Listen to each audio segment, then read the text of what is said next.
Le 1er mai marque la fête du travail ou fête des travailleurs, un jour férié annuel célébrant les conquêtes sociales des travailleurs et trouvant son origine dans les combats pour la journée de 8 heures. Elle est synonyme de la journée internationale des travailleurs dans la plupart des pays. Sur le département et plus particulièrement à La Rochelle, plusieurs rendez-vous étaient organisés par la CGT en commençant par une manifestation pour la journée internationale des travailleurs, un hommage de l'union locale aux camarades CGT déportés et fusillés et le vernissage de l'exposition Madeleine résistante, visible jusqu'au 8 mai dans les locaux de l'Union départementale de la CGT à l'occasion des 80 ans de la victoire de 1945.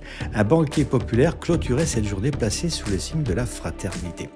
Nous avons voulu retracer en quelques minutes les moments forts de cette journée du 1er mai dans les locaux de la CGT, rue des Gontières à La Rochelle, en commençant par l'interview de Clément Gabory, responsable de la communication, et de cette magnifique exposition sur Madeleine Riffaut.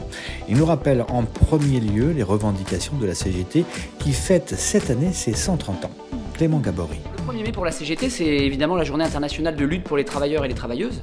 Donc c'est une journée de revendication pleine et entière sur notamment cette année la question de la justice et la paix dans le monde, mais également l'égalité professionnelle entre les femmes et les hommes, l'augmentation des salaires, puisque l'inflation, bien qu'elle ne fasse moins ou pas la une des médias, elle est toujours présente.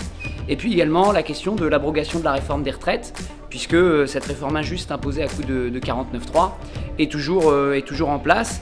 Et évidemment, la CGT revendique son abrogation pour un retour dans un premier temps à 62 ans, puis dans un second temps, un retour aux 60 ans. 1er mai 2025, c'est plein de symboles, puisqu'évidemment, on le disait, la question de la paix dans le monde est un sujet particulièrement prégnant cette année.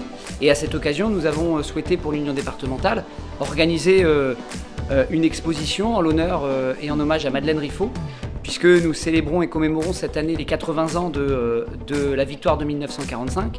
Et à cette occasion, nous avons mis à l'honneur Madeleine Riffaut dans notre local pendant une semaine jusqu'au 8 mai, afin de montrer le parcours, la vie exceptionnelle de cette femme résistante, décédée à l'âge de 100 ans le 6 novembre 2024, mais également poétesse et journaliste, et qui a tant fait finalement pour notre liberté à tous dans le pays.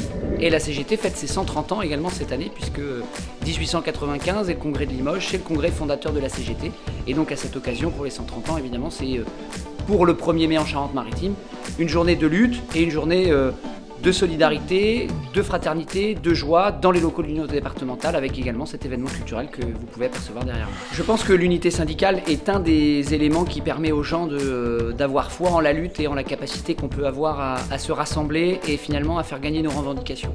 Donc en Charente-Maritime, on a cette capacité parce qu'on a tissé des liens depuis la réforme des retraites de 2023 et l'intersyndicale qui s'est fondée et montée à cette occasion, et ces liens on les a fait perdurer dans le temps en tissant véritablement des points de convergence sur des revendications très précises et qu'on arrive à faire perdurer. Donc je pense que l'unité est un des éléments qui permet la mobilisation la plus large possible des travailleurs et des travailleuses, et donc on espère pouvoir garder cette unité le plus longtemps possible sur les éléments qui nous font converger.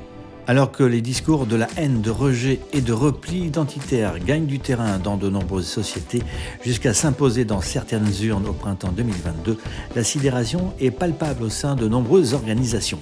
Ce phénomène n'épargne pas les milieux universitaires. À l'occasion de la fête du 1er mai à La Rochelle, à l'UD de La Rochelle, nous avons rencontré Marie, étudiante engagée aux côtés de la CGT. Elle dénonce la banalisation des idées d'extrême droite dans sa faculté et milite activement pour y faire barrage. En fait, je pense que le 1er mai, ça véhicule beaucoup de choses sur la résistance et le fait aussi de ne pas reproduire les erreurs du passé. De plus en plus, on commence à voir par exemple des tags nazis en fait, dans les toilettes de l'université dans certains endroits.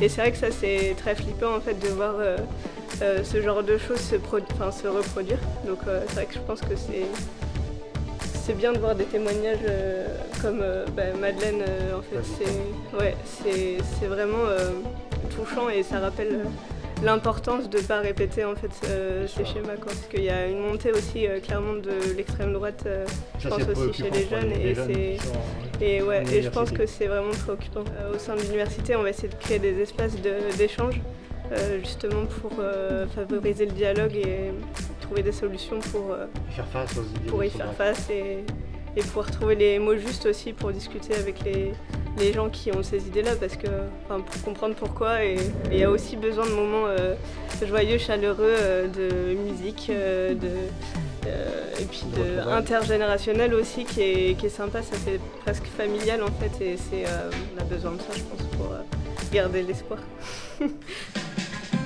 D'abord le corps qui se sépare, t'es seul dans la lumière des phares, et t'entends à chaque fois que tu respires comme un bout de tissu qui se déchire.